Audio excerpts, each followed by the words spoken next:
और अब आपको बताएं कि जमात इस्लामी की कराची में इंतखाबी मुहिम तेज हो गई। बाक़ी जना में जलसे की तैयारियां मुकम्मल कर ली गई हैं। अमीर सिराजुल हक और हाफिज नईमुल रहमान खिताब करेंगे। मज़ीद जानते हैं डॉन न्यूज़ के नुमाइंदे बिलाल खान से, जो इस वक्त बाक़ी जिना में मौजूद हैं। बिलाल, आगाह कीजिएगा, जमात इस्लामी के जलसे की तैयारियां कहाँ तक पहुँची हैं?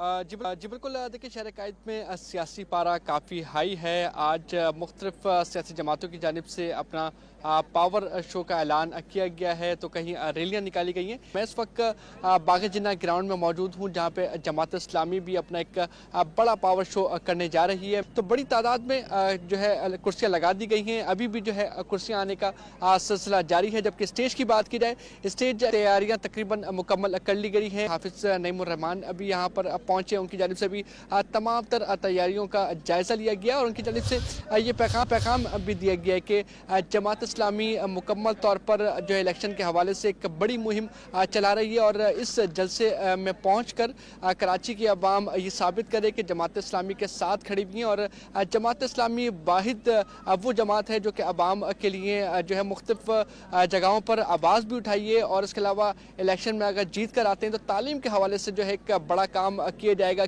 और ये कहा जा रहा है कि ये तैयारियां मुकम्मल होने के बाद तकरीबन 6 बजे के करीब ये जलसा शुरू होगा और इससे जो है तमाम जमात इस्लामी की जो कायदीन हैं वो खिताब करेंगे।